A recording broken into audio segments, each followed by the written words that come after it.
السلام عليكم ورحمة الله وبركاته. الحمد لله رب العالمين. اللهم صل وسلم على رسولك سيدنا مولانا محمد مبارك وسلم. கண்ணியத்திற்குரிய சகோதர சகோதரிகளே, இன்று சிறுவர்களை அதிகமாக பாதிக்கக்கூடிய ஒரு விஷயம்,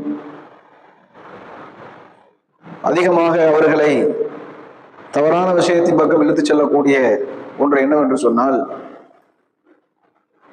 அவர்களுடைய பார்வை, அதாவது அவர்கள் பார்க்கக்கூடிய காட்சிகள், அவைகள்தான் அந்த சிறுவர்களை அதிகமாக தவறிலே கொண்டு போய் சேர்க்கிறது.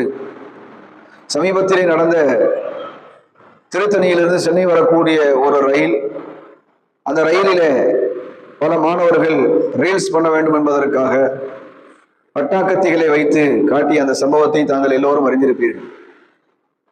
அதிலே அவர்கள் அப்படி ஈடுபட்டதற்கு காரணம் என்ன?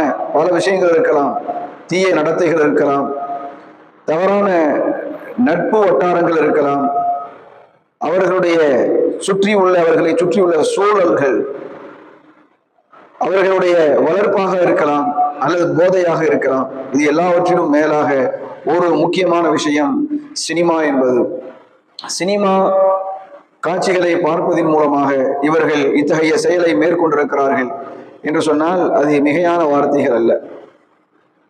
கைதான மாணவர்களுடைய வாக்குமூலத்தை நாம் பார்க்கக்கூடிய சமயங்களில் அதிலே ஒருவர் சொன்ன விஷயம், சினிமாவில் இருக்கக்கூடிய ஹீரோக்கள் கத்திகளை காட்டுகிற போது அதற்கு சினிமா தியேட்டரிலே கைதட்டல்களும் விசில்களும் பறக்கின்றன. எனவே அதே போல எங்களுக்கும் கைதட்டல்களும் விசில்களும் வர வேண்டும் என்பதற்காக நாங்கள் இப்படி செய்தோம் என்பதாக சொன்ன அந்த விஷயத்தை நாம் பார்க்கிறோம். அதே போல ஒரு மனிதனை பழிவாங்க வேண்டும் என்பதற்காக சினிமாவிலே இருக்கக்கூடிய அந்த காட்சிகளை பார்த்து நானும் என்னுடைய ஏரியாவில் இருக்கக்கூடிய சிலர்களை பயம் காட்ட வேண்டும், பழி வாங்க வேண்டும் என்ற எண்ணத்திலே நான் இப்படி செய்தேன் என்பதாக. அதே போல சினிமாவிலே பணத்தை ஈஸியாக கொள்ளையடிக்கிறார்கள். ஒரு மிகப்பெரிய ஒரு பேங்க் அதை லாபகமாக கொள்ளையடிக்கிறார்கள். எனவே நானும் என்னுடைய விளையாட்டுகளுக்கு பணம் இல்லை, விளையாடுவதற்கு பணம் இல்லை, எனவே நானும் அது போல கொள்ளையடிக்க நினைத்து ஒரு வீட்டிலே கதவை திறந்தேன், கொள்ளையடித்தேன், ஆனால் நான் மாட்டிக்கொண்டேன் என்பதாக ஒரு மாணவன் கூறி. இப்படி எங்கெல்லாம் மாணவர்கள் சிறுவர்கள் பிடிபடுகிறார்களோ அவர்களுடைய வாக்கு மூலங்களிலே அதிகமாக இடம்பெறுவது சினிமாவை பார்த்து நான் இப்படி செய்தேன் என்ற அந்த வார்த்தைகள் தான் அதிகமாக இடம்பெறுவதை நாம் பார்க்கின்றோம். ஒரு பள்ளி மாணவன் சக தோழியை தாக்கக்கூடிய அந்த சம்பவத்திலே அவனை விசாரித்த போதும் அதைத்தான் அவன் சொல்கிறான். என்னோடு சக தோழி நான் தாக்கியதற்கு காரணம் என்ன என்று சொன்னால், நான் சினிமாவிலே பார்த்தேன், சினிமாவுடைய காட்சிகளில் பிடிக்காத ஒரு பெண்ணை துரத்தி காதலிக்கக்கூடிய சமயத்தில் கடைசியிலே ஒரு கட்டத்திலே அவள் வந்து இவனை காதலித்து விடுகிறாள். அதுபோல இவரும் என்னை காதலிப்பாள் என்று நான் இவளையும் துரத்தி காதலித்தேன். ஆனால் கடைசி வரை இவள் என்னை காதலிக்கவில்லை. அந்த விரக்தியிலே அவளை நான் பழி வாங்கினேன் என்பதா. இன்னொரு சினிமாவிலே காதலிக்காத ஒருத்தியை பழி வாங்குவானே, அதுபோல நானும் பழி வாங்கினேன் என்பதாக சொன்னான். இப்படி சினிமா காட்சியின் மூலமாக அதிகமாக மாணவர்கள் கெட்டு போகிறார்கள் என்று நாம் செய்திகளிலே படித்த வண்ணமாக இருந்து கொண்டிருக்கின்றோம். அறிவியல் ஆய்வின்படி மூளைக்கு ஒரு தகவல் செல்கிறது, மூளை ஒரு விஷயங்களை புரிந்து கொள்கிறது என்று சொன்னால் அதிகமாக பார்ப்பதின் மூலமாக மூளை புரிந்து கொள்கிறது. ஒரு மனிதன் படிப்பதின் மூலமாக அல்லது கேட்பதின் மூலமாக ஒரு விஷயத்தை தொட்டறிவதன் மூலமாக இப்படி பல வழிகளிலே செய்திகளை ஒரு மனிதன் தெரிந்து கொள்கிறான்.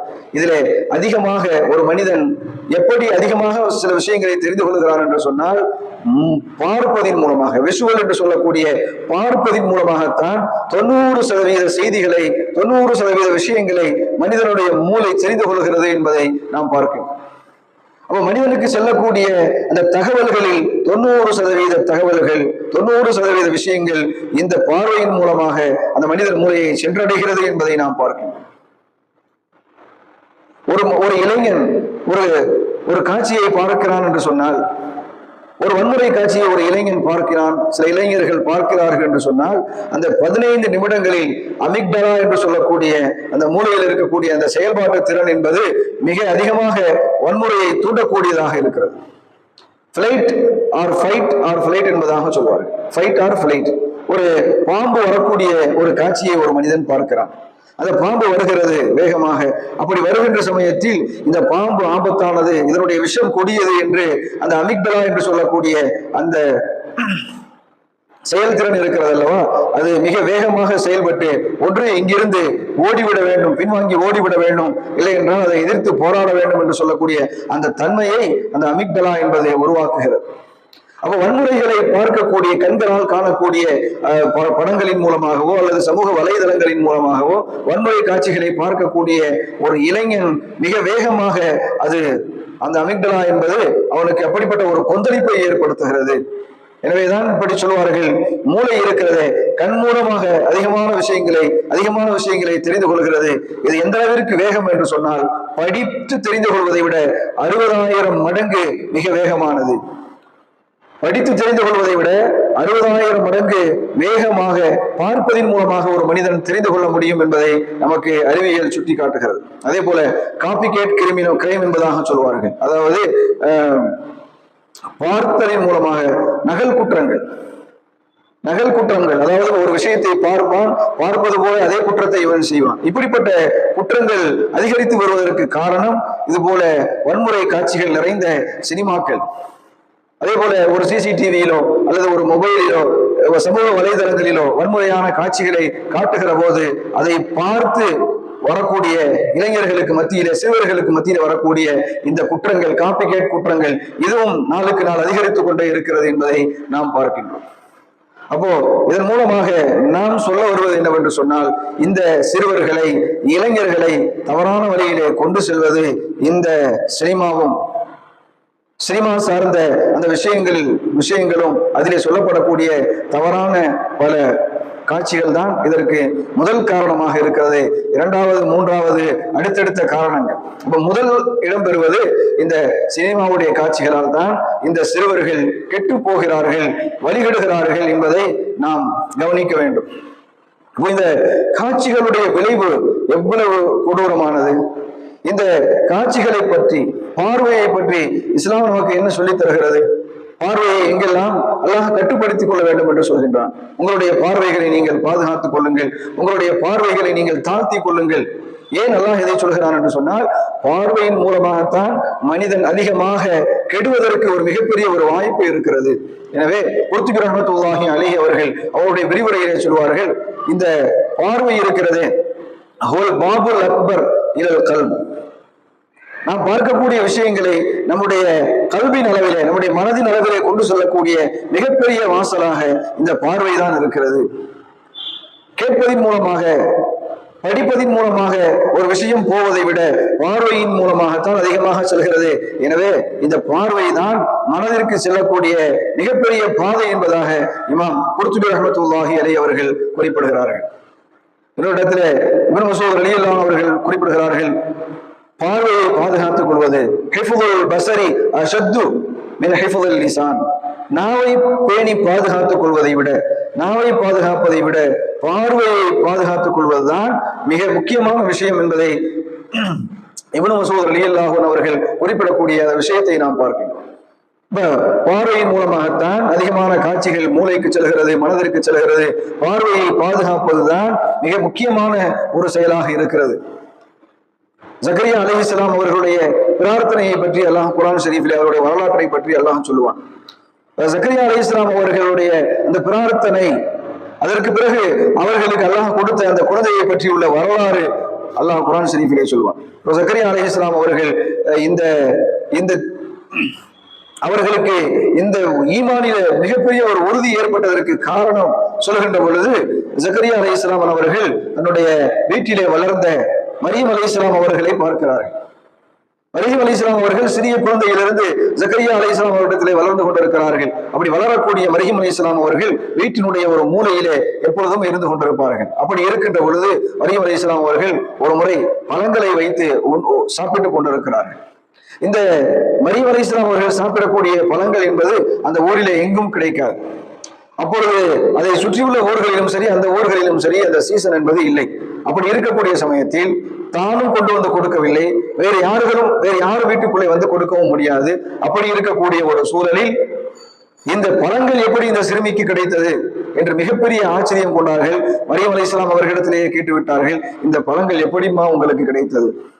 மரியம் அலைஹிஸ்ஸலாம் அவர்கள் சொன்னார்கள், இது என்னுடைய ரப்பிடத்திலிருந்து கிடைத்தது, என்னை படைத்தவரிடத்திலிருந்து கிடைத்தது, என்னை படைத்தவன் தான் இந்த ரிசுக்கை எனக்கு வழங்கினான் என்பதாக சொன்னார்கள்.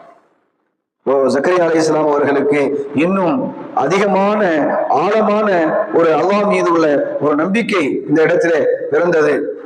அப்போ ஜக்கரியா அலைஹிஸ்ஸலாம் அவர்கள் இந்த காட்சிக்கு பிறகு, இந்த விஷயத்தை பார்த்து தெரிந்து கொண்டதற்கு பிறகு அல்லாஹ்விடத்திலே இன்னும் ஆழமான முறையிலே பிரார்த்தனை புரிந்தார்கள்.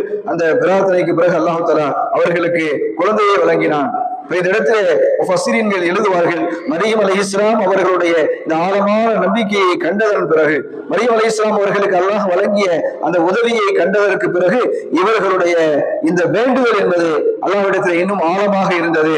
காரணம், அந்த அல்லாஹ்வுடைய உதவியை அவர்கள் பார்த்ததுதான் காரணம் என்பதாக சொல்வார்கள். அப்போ ஒரு மனிதனுக்கு கிடைக்கக்கூடிய அந்த அல்லாஹ்வுடைய உதவியை பார்த்த பிறகு யார் பார்க்கிறார்களோ அந்த உதவிகளை, அவர்களுக்கு அல்லாஹ் மீது அதிகமான அந்த நம்பிக்கை ஏற்படுகிறது. இன்னும் ஆழமாக நாமும் இது போல கேட்க வேண்டும் என்ற அந்த ஒரு சிந்தனை உருவாகிறது. இதற்கு பார்வை மிக முக்கிய காரணமாக இருக்கிறது என்பதை நாம் புரிந்து கொள்ள வேண்டும். நபிகள் பெருமானார் ஸல்லல்லாஹு அலைஹி வஸல்லம் அவர்கள் ஹதீஸிலே குறிப்பிடுவார்கள், அல்லாஹ் தஆலா சில மலக்குகளை வைத்திருக்கிறான். அந்த மலக்குகள் அடியார்கள் எங்கெல்லாம் திக்ர்கள் செய்கிறார்களோ, எங்கெல்லாம் திக்ர்கள் நடைபெறுகின்றனவோ அங்கெல்லாம் மலக்குகள் அந்த அடியார்களை சூழ்ந்து கொள்கிறார்கள். எந்த அளவிற்கு சூழ்ந்து கொள்கிறார்கள் என்று சொன்னால், திக்ர் செய்யக்கூடிய ஒரு அடியான இடத்திலிருந்து சூழக்கூடிய மலக்குகள் வானம் வரை சூழ்ந்து கொள்வார்கள். அந்த அளவிற்கு அவர்கள் திக்ர் செய்யக்கூடியவர்களை தேடி தேடி சென்று சூழ்ந்து கொள்வார்கள். திக்ருக்கு மிகப்பெரிய ஒரு மகத்துவம் இருக்கிறது. அல்லாஹ் தஆலா அந்த மலக்குகளிடத்திலே கேட்பான், என்னுடைய அடியார்கள் என்ன சொல்கிறார்கள்? யா அல்லாஹ், உன்னுடைய அடியார்கள் உன்னை புகழ்கிறார்கள், உன்னை தக்பீர் சொல்கிறார்கள், தஹ்மீது சொல்கிறார்கள், உன்னை தஸ்பீஹ் செய்கிறார்கள் என்பதா. அப்பொழுது அல்லாஹ் கேட்பான், அவர்கள் என்னை பார்த்திருக்கிறார்களா? அவர்கள் என்னை பார்த்திருக்கிறார்களா என்பதாக அல்லாஹ் கேட்பான். அப்பொழுது மலக்குகள் சொல்வார்கள், இல்லை யா அல்லாஹ், அவர்கள் உன்னை பார்த்ததில்லை. அப்பொழுது அல்லாஹ் கேட்பான், பார்த்திருந்தால் இன்னும் எப்படி இருப்பார்கள் என்பதாக கேட்கின்ற பொழுது மலக்குகள் சொல்வார்கள், உன்னை பார்த்திருந்தால் இன்னும் அதிகமாக உன்னை தக்பீர் சொல்வார்கள், தஹ்மீது சொல்வார்கள், தஸ்பீஹ் செய்வார்கள், இன்னும் அதிக ஆர்வத்தோடு உன்னை இபாதத் செய்வார்கள் யா அல்லாஹ் என்பதாக சொல்வார்கள். இரண்டாவது, அவர்கள் எதை வேண்டுகிறார்கள் என்பதாக அல்லாஹ் கேட்பான். சுவனத்தை வேண்டுகிறார்கள் அல்லாஹ்வே என்பதாக மலக்குகள் சொன்னவுடன், சுவனத்தை அவர்கள் பார்த்துள்ளார்களா? இல்லை யா அல்லாஹ், சுவனத்தை அவர்கள் பார்க்கவில்லை. பார்த்திருந்தால் என்ன கேட்பார்கள்? பார்த்திருந்தால் எப்படி இருப்பார்கள் என்பதாக கேட்ட பொழுது அப்பொழுது அந்த மலக்குகள் சொல்வார்கள், யா அல்லாஹ், ஜன்னத்தை அவர்கள் பார்த்திருந்தால், சுவனத்தை அவர்கள் பார்த்திருந்தால் இன்னும் அதிகமாக சுவனத்தை உன்னிடத்திலே வேண்டுவார்கள் அல்லாஹ்வே என்பதாக, இன்னும் அதிக ஆசை, சுவனத்தின் மீது இன்னும் பேராசை கொண்டு உன்னிடத்திலே சுவனத்தை வேண்டுவார்கள் அல்லாஹ்வே என்பதாக சொல்வார்கள். சரி, எதை விட்டும் அவர்கள் என்னிடம் பாதுகாப்பு தேடுகிறார்கள் என்று கேட்கின்ற பொழுது, யா அல்லாஹ், நரகத்தை விட்டு பாதுகாப்பு தேடுகிறார்கள், நரகத்தை விட்டு உன்னிடத்திலே பாதுகாப்பு தேடுகிறார்கள் என்பதாக சொன்ன பொழுது அப்பொழுது நரகத்தை பார்த்திருக்கிறார்களா என்று கேட்பான். இல்லை, பார்க்கவில்லை. பார்த்திருந்தால் என்ன செய்வார்கள்? இன்னும் அதிகமாக நரகத்தை விட்டு விரண்டு ஓடுவார்கள், பாவங்களை விட்டு இன்னும் அதிகமாக விரண்டு ஓடுவார்கள், பாவத்தை அறவே அவர்கள் நினைத்து கூட பார்க்க மாட்டார்கள் போன்ற பதிலை அந்த மலக்குகள் சொல்வார்கள். இங்கே நாம் கவனிக்க வேண்டிய ஒரு விஷயம் என்னவென்று சொன்னால், அல்லாஹ் மலக்குகளிடத்திலே கேட்கிறான், என்னை பார்த்திருக்கிறார்களா? சுவனத்தை வேண்டுகிறார்களே, சுவனத்தை பார்த்திருக்கிறார்களா? நரகத்தை விட்டு பாதுகாப்பு தேடுகிறார்களே, நரகத்தை அவர்கள் பார்த்திருக்கிறார்களா? மூன்றுக்கும் பதில் இல்லை. பார்த்திருந்தால் என்னவா? ஒரு விஷயத்தை அவர்கள் பார்க்கவில்லை, அல்லாஹ்வை புகழ்கிறார்கள், அல்லாஹ்வை பார்க்கவில்லை. பார்த்தால் இன்னும் அதிகமாக புகழ்வார்கள். சோனத்தை கேட்கிறார்கள், சோனத்தை பார்க்கவில்லை. பார்த்தால் என்னவாகும்? பார்த்தால் இன்னும் அதிகமாக சோனத்தின் மீது பேராசை கொண்டு இன்னும் அதிகமாக வேண்டுவார்கள்.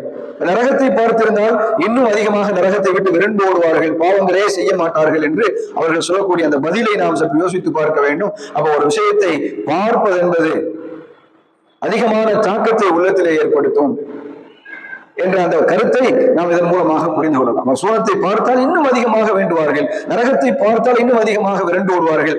பார்வை என்பது மனிதனுடைய மனதிற்கு செல்லக்கூடிய மிகப்பெரிய ஒரு பாதையாக அது இருக்கிறது. எனவேதான் பார்வைகளை பேண வேண்டும், பாதுகாக்க வேண்டும். நன்மையான காரியங்களை ஒரு மனிதன் அதிகமாக பார்க்கிறான், நல்ல விஷயங்களை காண்கிறான் என்று சொன்னால் அவருடைய உள்ளத்திலே அந்த நல்ல விஷயங்கள் ஊடுருவி சென்று அவனிடத்திலே அந்த நல்ல விஷயங்கள் பிரதிபலிக்கும். ஒரு மனிதன் அதிகமான தவறுகளை, குற்றங்களை நாளுக்கு நாள் பார்த்து கொண்டிருக்கிறான் என்று சொன்னால் அந்த குற்றங்களும் அந்த தவறுகளும் அவனிடத்திலே நாளுக்கு நாள் பிரதிபலிக்கும் என்பதை நாம் இதன் மூலமாக நாம் புரிந்து கொள்ள முடியும். ஹாபீல் என்பதாக இருவரை பற்றி நாம் வரலாறுகளை படித்திருப்போம். இந்த இருவரும் ஆதம் அலைஹிஸ்ஸலாம் அவர்களுடைய மக்கள். இப்போ காபீல் என்று சொல்லக்கூடியவன் ஹாபீலை எப்படி கொன்றான்? ஹாபீலின் மீது காபீலுக்கு ஒரு பொறாமை இருந்தது.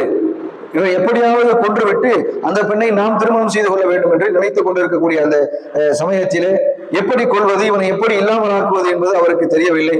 அப்பொழுது ஷைத்தான், தஃசீரில் எழுதுகிறார்கள், ஷைத்தான் 2 கற்களை வைத்து ஒரு பாம்பை நசுக்கி காட்டினான், நசுக்கி கொன்று காட்டினான். அதை பார்த்த அந்த காபில், ஒரு உயிருள்ள பொருளை இப்படி கற்களை வைத்து நசுக்கினால் உயிர் பிரிந்துவிடும், அது செத்துவிடும் என்று பார்த்து புரிந்து கொண்ட அந்த காபீல் அதே போல 2 கற்களை வைத்து தன்னுடைய சகோதரரை நசுக்கி கொண்டார் என்பதாக நாம் வரலாறுகளிலே பார்க்கிறோம். அப்போ இங்கே பார்வையின் மூலமாக ஷைத்தான் இந்த காபீலை கெடுத்தான் என்ற அந்த சம்பவத்தை நாம் புரிந்து கொள்ள வேண்டும். அப்போ ஒருவனை எப்படி கொல்ல வேண்டும் என்று பார்த்து கேட்டு கூட இல்லை, இப்படி கொல் என்று ஷைத்தான் சொல்லவில்லை, செய்து காட்டினான். அதே போல இவரும் செய்து அந்த தன்னோடு பிறந்த அந்த சகோதரரை கொன்றார். அப்போ பார்வையின் மூலமாக எந்தெந்த காட்சிகளை நாம் பார்க்கிறோமோ அந்தந்த காட்சிகள் நம்மிடத்தில் பிரதிபலிக்கும் என்று சொன்னால் அது மிகையல்ல. எனவேதான் மிகல் பெருமானார் ஸல்லல்லாஹு அலைஹி வஸல்லம் அவர்கள் சொல்வார்கள், இஜஅலு ஃபீ புயூதிக்கும் ஸலாத்தக்கும், இஜஅலு ஃபீ புயூதிக்கும் மின் ஸலாத்திக்கும், உங்களுடைய தொழுகையிலிருந்து நஃபிலான சுன்னத்தான தொழுகைகளை நீங்கள் உங்களுடைய வீடுகளிலே நிறைவேற்றுங்கள் என்பதாக சொல்வார்கள். பரவான தொழுகைகளை பள்ளியிலே நிறைவேற்றுகிறீர்கள், நீங்கள் உங்களுடைய மேல்விச்சமான சுன்னத்து நஃபிலான தொழுகைகளை உங்களுடைய வீடுகளிலே நீங்கள் நிறைவேற்றுங்கள் என்பதாக சொல்வார்கள். இதனுடைய விளக்கத்தை எழுதுகிற போது, உங்களுடைய வீடுகளிலே நீங்கள் நஃபிலான சுன்னத்தான வணக்கங்களை நீங்கள் நிறைவேற்றுகிற போது அதை பார்க்கக்கூடிய உங்களுடைய மனைவி, அதை பார்க்கக்கூடிய உங்கள் குழந்தைகள், அவர்களுக்கும் நாமும் தொழ வேண்டும், தொழுகையுடைய நேரம் வந்துவிட்டது, நாமும் இது போல தொழ வேண்டும் என்ற அந்த எண்ணமும் ஆர்வமும் ஆசையும் அவர்களுக்கும் ஏற்படும். எனவே நீங்கள் உங்களுடைய வீடுகளிலே சுன்னத்தான நஃபிலான தொழுகைகளை நிறைவேற்றிக் கொள்ளுங்கள் என்று ஸல்லல்லாஹு அலைஹி வஸல்லம் அவர்கள் சொல்லியிருக்கிறார். அப்போ ஒரு தந்தையை குழந்தைகள் தொழக்கூடியவராக பார்க்கிற போது தானும் அவர்களும் தொழுவார்கள். அப்போ இந்த காட்சி இருக்கிறது அல்லவா, தொழுவதை பார்க்கக்கூடிய இந்த காட்சி இது போலவே பிள்ளைகளும் செய்வார்கள். எனவேதான் தொழுகைகளை வீடுகளிலே தொழுங்கள், சுன்னத்தான தொழுகைகளை வீடுகளிலே தொழுங்கள் என்று ஸல்லல்லாஹு அலைஹி வஸல்லம் அவர்கள் சொன்னார்கள் என்பதாக நமக்கு சொல்லித் தருகிறார்கள். அதே போல அல்லாஹ் குர்ஆன் ஷரீஃபிலே வலிஷஹத அஸாபஹுமா தாயிஃபத்துன் மினல் முஃமினீன், அவர்களுடைய அந்த தண்டனைகளை நீங்கள் நிறைவேற்றுகிற போது ஒரு முஃமின்களுக்கு மத்தியிலே, நிறைய முஃமின்கள் இருக்கக்கூடிய அந்த இடங்களிலே பொதுவெளியிலே வைத்து அவர்களுடைய தண்டனைகளை நீங்கள் நிறைவேற்றுங்கள் என்பதாக அல்லாஹ் சொல்கிறான். இப்போ குற்றவியலை பொறுத்தவரை ஒரு மனிதன் குற்றம் இழைத்து அவன் தண்டனை நிறைவேற்றப்படுகிற போது அவன் முஃமின்களுக்கு மத்தியிலே வைத்து அந்த தண்டனைகள் நிறைவேற்றுங்கள் என்பதாக அல்லாஹ் சொல்கிறான். இது எதற்காக ஒரு தண்டனைகளை கொண்டு வந்து பலர்களுக்கு மத்தியிலே வைத்து நிறைவேற்ற வேண்டும் என்று கேள்வி வருகிற போது சொல்லுவார்கள்,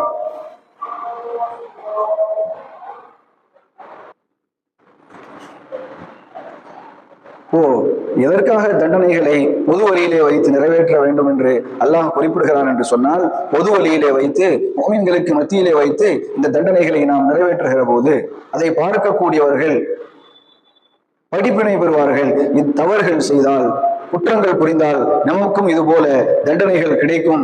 எனவே அதை பயந்து, அதை பார்த்து தண்டனைகள், பாவங்கள் செய்வதை தவிர்த்து கொள்வார்கள், பாவங்களை விட்டு தவிர்த்து வாழ்வார்கள் என்ற ஒரு காரணத்திற்காக அல்லாஹ் இதை பொதுவெளியிலே வைத்து முஃமின்களுக்கு மத்தியிலே வைத்து நிறைவேற்றுங்கள் என்று அல்லாஹ் சொல்கின்றார். அப்போ இதை யாரெல்லாம் பார்க்கிறார்களோ, இந்த தண்டனை நிறைவேற்றக்கூடிய இந்த காட்சிகளை யார் பார்க்கிறார்களோ அவர்கள் தவறுகளிலிருந்து விலகிக் கொள்வார்கள், பாவங்களிலிருந்து விலகிக் கொள்வார்கள். அப்போ தண்டனையை பார்த்தால், தண்டனைகளை பார்க்கிற போது பாவத்தை விட்டு விலகக்கூடிய சூழல், அந்த சிந்தனை இவனுக்குள்ளே உருவாகும் என்ற ஒரு நோக்கம் இருக்கிறது என்பதை நாம் புரிந்து கொள்ள வேண்டும். அப்போ பார்வையின் மூலமாக நல்ல விஷயங்களை காணுகிற போது நல்ல செயல்கள் அவனிடத்திலே பிரதிபலிக்கும், தீமைகளை பார்க்கிற பொழுது தீமையான விஷயங்கள் பிரதிபலிக்கும் என்பதை நாம் மீண்டும் மீண்டும் இந்த இடத்திலே சொல்லிக்கொள்ள ஆசைப்படுகிறேன்.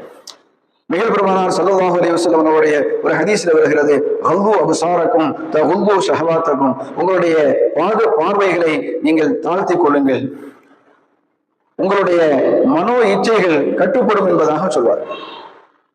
அப்போ நீங்கள் பார்வைகளை எந்த அளவிற்கு தாழ்த்திக் கொள்கிறீர்களோ, கட்டுப்படுத்திக் கொள்கிறீர்களோ, உங்களுடைய இச்சைகளும் கட்டுப்படும். உங்களுடைய உறுப்புகளை, மர்ம உறுப்புகளை நீங்கள் பாதுகாத்துக் கொள்ளுங்கள், பாவமான காரியங்களிலிருந்து பாதுகாத்துக் கொள்ளுங்கள். நிச்சயமாக இந்த பார்வை இருக்கிறதே, இந்த பார்வையின் மூலமாகத்தான் மனிதன் வசீகரிக்கப்படுகிறான், மனிதன் தவறிலே போய் சிக்கிக் கொள்கிறான் என்று நபிகள் பெருமானார் ஸல்லல்லாஹு அலைஹி வஸல்லம் அவர்கள் சொன்னார். அப்போ நீங்கள் உங்களுடைய பார்வையின் காரணமாகத்தான் தவறுகளிலே சிக்கிக் கொள்கிறீர்கள். தீமையான விஷயங்களிலே போய் நீங்கள் சிக்குவதற்கு மிக முக்கிய காரணம் பார்வை என்பதை நபிகள் பெருமானார் ஸல்லல்லாஹு அலைஹி வஸல்லம் அவர்கள் சொன்னார்கள். 6 விஷயங்களை நீங்கள் செய்தால் உங்களுக்கு நான் சொர்க்கத்தை கொண்டு பொறுப்பேற்றுக் கொள்கிறேன் என்று ஸல்லல்லாஹு அலைஹி வஸல்லம் அவர்கள் சொல்வார்கள். அதிலே ஒன்று, நீங்கள் எப்பொழுது பேசினாலும் உண்மையை பேசுங்கள். இரண்டாவதாக சொன்னார்கள், நீங்கள் வாக்குறுதி கொடுத்தால் அவுஃபு இதா வஅதும், வாக்குறுதி கொடுத்தால் நீங்கள் நிறைவேற்றுங்கள். மூன்றாவதாக சொன்னார்கள், நீங்கள் உங்களுக்கு உங்களிடத்தில் ஏதேனும் பொருள் ஒப்படைக்கப்பட்டால் அல்லது ஏதேனும் செய்திகள் உங்களிடத்தில் ஒப்படைக்கப்பட்டால், உங்களிடத்தில் நம்பி ஒன்றை ஒப்படைக்கிறார்கள் என்று சொன்னால் அதை நீங்கள் பாதுகாத்து வையுங்கள், அதை நீங்கள் திருப்பி அவர்கள் கேட்கின்ற பொழுது அந்த அமானிதத்தை நீங்கள் நிறைவேற்றுங்கள் என்பதாக ஸல்லல்லாஹு அலைஹி வஸல்லம் அவர்கள் சொன்னார்கள். நான்காவதாக சொன்னார்கள், வஹ்ஃபது ஃபுரூஜக்கும், உங்களுடைய மறைவிடங்களை பாவங்களிலிருந்து பாதுகாத்துக் கொள்ளுங்கள் என்று சொன்னார்கள். ஐந்தாவதாக சொன்னார்கள், கல்லு அபுசாரக்கும், உங்களுடைய பார்வைகளை தாழ்த்தி கொள்ளுங்கள், பார்வைகளை பேணிக் கொள்ளுங்கள் என்று சொன்னார்கள். ஆறாவதாக சொன்னார்கள், கஃபு ஐதியக்கும், உங்களுடைய கரங்களை பாவங்கள் செய்வதை விட்டு தடுத்து வைத்துக் கொள்ளுங்கள் என்பதாக நபி ஸல்லல்லாஹு அலைஹி வஸல்லம் அவர்கள் சொன்னார்கள். இந்த 6ஐ நீங்கள் செய்தால் சுவனத்திற்கு உங்களுக்கு நான் பொறுப்பு என்பதாக சொன்னார்கள். இந்த 6லே ஒரு விஷயம் நாம் கவனிக்க வேண்டும், உங்களுடைய பார்வைகளை தாழ்த்தி கொள்ளுங்கள், சுவனத்திற்கு நான் பொறுப்பு என்பதாக ஸல்லல்லாஹு அலைஹி வஸல்லம் அவர்கள் சொன்னார்கள். அப்ப நாம் சுவனம் செல்வதற்கு நமது பார்வையும் ஒரு காரணம். எப்படி நரகம் செல்வதற்கு பார்வை காரணமாக இருக்கிறதோ, சுவனம் செல்வதற்கும் பார்வைதான் காரணம். எனவே உங்களுடைய பார்வையினால்தான் நீங்கள் தவறிலே போய் சிக்கிக் கொள்கிறீர்கள் என்று ஸல்லல்லாஹு அலைஹி வஸல்லம் சொன்ன இன்னொரு ஹதீஸையும் நாம் பார்க்க வேண்டும். எனவே பார்வைகளை நாம் பாவங்களை பார்ப்பதை விட்டும் நாம் கட்டுப்படுத்திக் கொள்ள வேண்டும் என்பது இதன் மூலமாக நாம் புரிந்து கொள்ள முடியும். நபிகள் பெருமானார் ஸல்லல்லாஹு அலைஹி வஸல்லம் அவர்கள் சிலர்கள் பாதையிலே அமர்ந்து கொண்டிருந்தார்கள். அப்பொழுது ஸல்லல்லாஹு அலைஹி வஸல்லம் அவர்கள் அந்த வழியாக சென்ற பொழுது பாதையிலே அமர வேண்டாம் என்று சொன்னார்கள். யா ரசூலுல்லாஹ், எங்களுக்கு வேறு இடமில்லை, நாங்கள் பாதையிலே தான் உட்கார வேண்டும் என்பதாக சொன்ன பொழுது, அப்படியானால் பாதையினுடைய ஒழுக்க முறைகளை நீங்கள் கடைபிடிக்க வேண்டும் என்று சொல்லும் பொழுது, யா ரசூலுல்லாஹ், பாதையிலே ஒழுக்க முறைகள் என்னவென்று எங்களுக்கு தெரியாது என்று சொன்ன பொழுது ஸல்லல்லாஹு அலைஹி வஸல்லம் சொன்னார்கள், முதல் விஷயம், உங்களுடைய பார்வைகளை நீங்கள் பாதுகாத்துக் கொள்ளுங்கள், யாருக்கும் இடைஞ்சல்கள் செய்ய வேண்டாம், யாராவது சலாம் சொன்னால் அதற்கு பதில் சொல்லுங்கள் என்பதாக அதனுடைய விதிமுறைகளை சொன்னார்கள். இங்கே முதல் விஷயம் என்னவென்று சொன்னால், பாதையிலே யாரெல்லாம் அமர்ந்திருக்கிறீர்களோ, மக்கள் செல்லக்கூடிய வழிகளிலே யாரெல்லாம் இருக்கிறீர்களோ, அவர்கள் செய்ய வேண்டிய முதல் விஷயம் பார்வையை தாழ்த்திக் கொள்வது, பாதுகாத்துக் கொள்வது, தவறான பார்வைகள் பார்க்காமல் இருப்பது என்பதாக சொன்னார்கள். பார்வையை பேணுவது மிக முக்கியமான ஒரு செயலாக இருக்கிறது. ரூஹுல் பயான் என்று சொல்லக்கூடிய கிதாபிலே ஒரு சம்பவத்தை எழுதுகிறார்கள். அப்துல்லா அஹ்மதுல் முஅத்தின் என்று சொல்லக்கூடிய ஒருவர் காபாவிலே அவர்கள் தவாஃப் செய்து கொண்டிருக்கிறார்கள். அந்த தவாஃபிலே ஒரு மனிதர் பிரார்த்தனை செய்கிறார். அந்த பிரார்த்தனையில், யா அல்லாஹ், நான் முஸ்லிமாக மரணிக்க வேண்டும் என்று அதிகமாக அதே வார்த்தையைத்தான் அதிகமாக கேட்டுக்கொண்டே இருக்கிறார். அப்போ இந்த அப்துல்லா அஹ்மதுல் முஅத்தின் என்று சொல்லக்கூடிய இவர்கள் இந்த மனிதர் செய்யக்கூடிய இந்த துவாவை அதிகமாக கேட்டுக்கொண்டிருந்து கடைசியிலே கேட்கிறார்கள். ஒவ்வொருவரும் ஒவ்வொரு தேவைகளை அல்லாஹ்விடத்திலே கேட்கிறார்கள். ஆனால் நீங்கள் அமூத்து முஸ்லிமன், நான் முஸ்லிமாக மரணிக்க வேண்டும் என்று இதையே திரும்ப திரும்ப நீங்கள் கேட்கிறீர்களே, இதனுடைய காரணம் என்ன என்பதாக அவர்கள் வினவிய பொழுது, அப்பொழுது அவர்கள் பதில் சொன்னார், எனது 2 சகோதரர்கள் இருந்தார்கள். அந்த எனது 2 சகோதரர்களும், ஒருவர் 40 ஆண்டு காலமாக பாங்கு சொல்லக்கூடிய, அதான் சொல்லக்கூடிய முஅத்தின் பணியிலே அவர்கள் இருந்தார்கள். இன்னொரு சகோதரர் 30 ஆண்டு காலமாக அதான் சொல்லக்கூடிய அந்த பணியிலே இருந்தார். இந்த பாங்கு சொல்லக்கூடிய பணியிலே இருந்த இந்த 2 சகோதரர்களும் கடைசியிலே மரணிக்கிற போது, எங்களுக்கும் இந்த குர்ஆன் ஷரீஃபுக்கும் எந்த சம்பந்தமும் இல்லை, நாங்கள் கிறிஸ்தவராக இருக்கிறோம் என்பதாக சொன்னார்கள். கிறிஸ்தவ மதத்திற்கு மாறிவிடுகிறோம் என்று சொன்னார்கள். கிறிஸ்தவ மதத்திலே மாறி அவர்கள் இறந்து போய்விட்டார்கள். 40 ஆண்டு காலம் பாங்கு சொன்ன பணியிலே இருந்த 2 சகோதரர்கள், ஒருவர் 30 ஆண்டு காலம், ஒருவர் 40 ஆண்டு காலம். இருவருமே கடைசியாக குர்ஆனை எடுத்து இந்த சொல்லப்பட்ட விஷயங்களிலிருந்து நாங்கள் நீங்குகிறோம் என்றார்கள். எங்களுக்கும் இந்த குர்ஆனுக்கும் சம்மதம் இல்லை, நாங்கள் கிறிஸ்தவர்களாக ஆகிவிட்டோம் என்று சொல்லி மரணித்தார்கள். அதை கண்ட நான் எனக்கு மிகுந்த வருத்தம் ஏற்பட்டது, மிகுந்த நடுக்கம் ஏற்பட்டு விட்டது. எங்கே நானும் அப்படி இறந்து போய் விடுவேனோ, 2 சகோதரர்களும் அப்படி மௌத்தானதின் காரணமாக நானும் அதுபோல மரணித்து விடுவேனோ என்று நான் பயப்படுகிறேன். எனவே அல்லாஹ்விடத்திலே நான் அதிகமாக இந்த யா அல்லாஹ் என்னை முஸ்லிமாக மரணிக்க செய், கலிமாவோடு மரணிக்க செய் என்ற துஆவை கேட்கிறேன் என்று சொன்னார். அப்பொழுது அந்த மனிதர் மீண்டும் கேட்டார், அப்போ அவர்களுடைய அமல் என்னவாக இருந்தது, ஏன் இவர்கள் இப்படி மூத்தானார்கள், என்ன காரணம், அவர்கள் என்ன அமலை செய்து கொண்டிருந்தார்கள் என்று சொன்ன பொழுது அப்பொழுது இந்த விஷயத்தை குறிப்பிடுகிறார்கள். இருவரும் உயர்ந்த ஒரு பணியிலே இருந்தார்கள், ஆனால் அவர்களுடைய பார்வைகள் சரியில்லை என்பதாக சொன்னார். அவர்கள் இருக்கிறார்களே, இந்த 2 சகோதரர்களும் இவர்கள் அதிகமாக மற்ற பெண்களை பார்க்கத்தகாத இடங்களை பார்ப்பார்கள். தொடர்ச்சியாக இந்த நாச வேலையில் அவர்கள் ஈடுபட்டிருந்தார்கள்.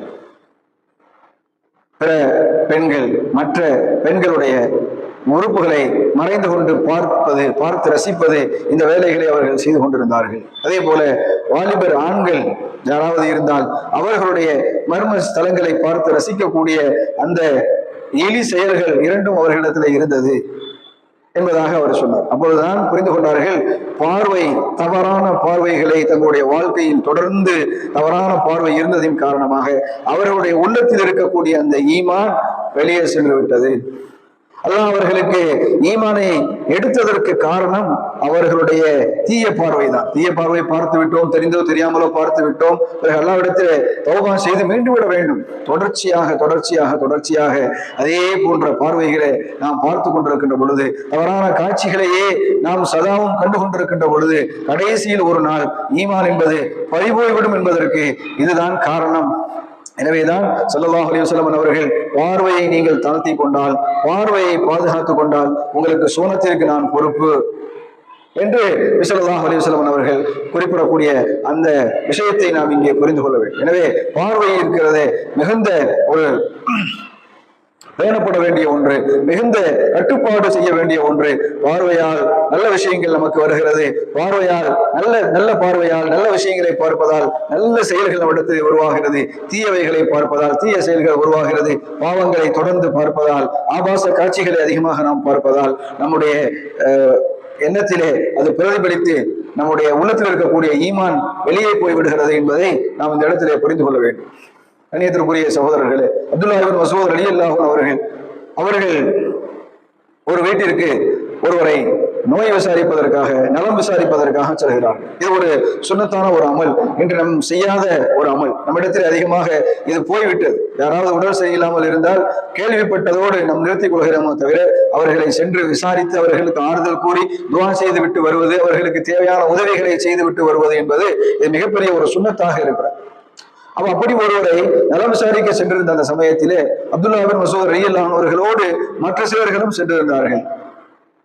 சென்று அமர்ந்திருக்கக்கூடிய சமயத்தில் அந்த வீட்டிலே ஒரு பெண் ஒரு சென்று கொண்டிருக்கிறார்கள், போகிறார்கள், வருகிறார்கள், அவர்களுடைய வேலையை செய்து கொண்டிருக்கிறார்கள்.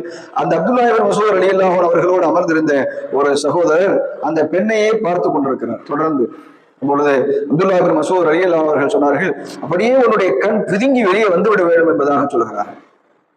ஏன் நீ அங்கேயே பார்த்து கொண்டிருக்கிறாய், அதுவும் அந்த பெண்ணை தவறாக பார்த்து கொண்டிருக்கிறாய், உன்னுடைய கண் அப்படியே பிதுங்கி வெளியே வந்துட்டா ரொம்ப நல்லா இருக்கும் அப்படின்ட்டு கோபப்பட்டு சொல்லக்கூடிய அளவிற்கு பார்வையை கண்டித்தார்கள், தீய பார்வையை கண்டித்திருக்கிறார்கள் சஹாபாக்கள் என்பதை நாம் புரிந்து கொள்ள வேண்டும்.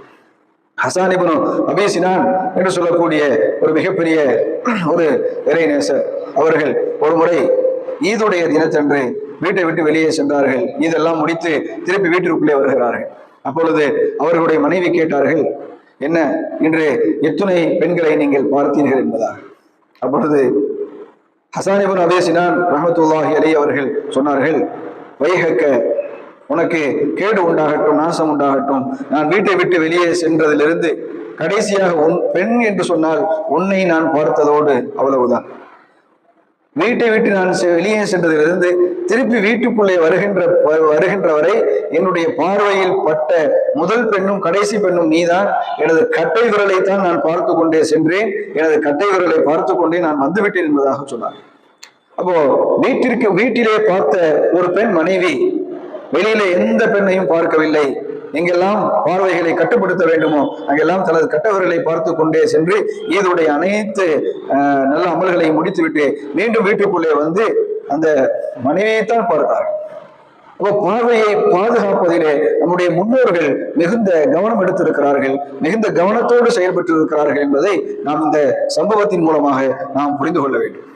வக்கீல் இப்னு ஜர்ராஹ் ரஹ்மத்துல்லாஹி அலைஹி அவர்கள் சொல்கிறார்கள், நாங்கள் சுஃபியான் சௌரி ரஹ்மத்துல்லாஹி அலைஹி அவர்களோடு நாங்கள் இருந்தோம். அப்பொழுது ஈதுடைய நாளையில் இன்று நாம் செய்ய வேண்டிய முதல் அமல் என்ன என்பதாக சொன்ன பொழுது சுஃபியான் சௌரி ரஹ்மத்துல்லாஹி அலைஹி அவர்கள் சொன்னார்கள், இன்ற ஈதுடைய நாளிலே நாம் செய்ய வேண்டிய முதல் அமல் என்பது பார்வையை பேணி பாதுகாப்பதுதான் என்று சொன்னார்கள். ஈதுடைய நாள் என்பது மிகுந்த சந்தோஷத்திற்குரிய நாள், மிகப்பெரிய கொண்டாட்டத்திற்குரிய நாள்.